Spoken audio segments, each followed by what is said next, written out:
នេះអ្នកគ្រូនឹងប្រាប់កូនម្ដងទៀតអំពីព្រះយេស៊ូតើហេតុអីបានជាព្រះយេស៊ូហេតុអីបានជាគេត្រូវយកទៅឆ្កាងកូនដឹងអត់នៅក្នុងព្រះគម្ពីរប្រាប់យើងថាព្រះយេស៊ូអត់មានបានសោះប៉ុន្តែព្រះអង្គព្រមស្លាប់ជំនួសអំពើបាបយើងទាំងអស់គ្នាទាំងអស់គ្នានឹងណាគេខ្លះកូនកូនប៉ាម៉ាក់កូនមនុស្សទាំងអស់ឲ្យទៅរស់នៅលើផែនដីហ្នឹងហើយនឹងអ្នកគ្រូដែរពីព្រោះយើងអស់គ្នាគឺជាមនុស្សដែលមានអំពើបាបនាំយើងទៅដែរកូនចាអំពើបាបនាំយើងទៅថាទៅរស់ហើយថានៅរស់មានអីគេមានភ្លើងកូនចូលចិត្តភ្លើងទេអត់ទេហើយចុះបើទៅឋានសួគ៌ល្អអត់អូខេបើទៅឋានសួគ៌ល្អអញ្ចឹងបើចាំទៅឋានសួគ៌យើងត្រូវការទទួលជឿព្រះយេស៊ូនៅក្នុងនេះហេតុការណ៍ដែលព្រះយេស៊ូត្រូវបានគេធ្វើបាបនេះគេ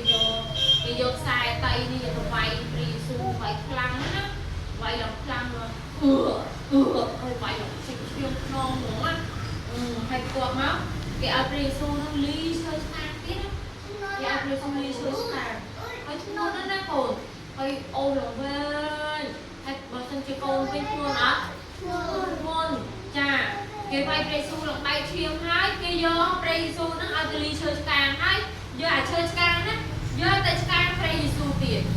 កូនថាសម័យនោះពេលដែលដាក់ដៃនៅលើឈើស្កាងហើយគេដំតែកូនគឺ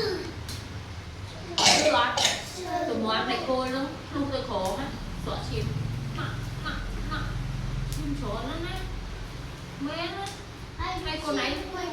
ងបានដែរមើលវីដេអូគេស្កាងព្រះយេស៊ូអត់ពេលគេដំតែគោលឈាមច្រើនអត់ពេលអ្នកគ្រូចាឲ្យមើលកូនចាអញ្ចឹងព្រះយេស៊ូស្លាប់នៅលើឈើស្កាងព្រោះតែអំពើបាបរបស់យើងរាល់គ្នាគឺស្លាប់សម្រាប់មនុស្សទាំងអស់ដែលរស់នៅលើផែនដីមនុស្សលោកទាំងអស់មិនមែនជាលោកនៅក្នុងវត្តទេគាត់ណាគឺជាមនុស្សដែលរស់នៅលើផែនដីនៅក្នុងព្រះគម្ពីរយូហានចំពុក3ខ16ថាម៉េចដោយបទចម្រៀងយើងមកអ្នកព្រះទ្រង់ស្រឡាញ់មនុស្សលោកដល់ម្លេះបានជាទ្រង់ប្រទានព្រះរាជបុត្រាទ្រង់តែមួយដើម្បីឲ្យអ្នកណាដែលជឿដល់ព្រះរាជបុត្រានោះមិនត្រូវវិនាស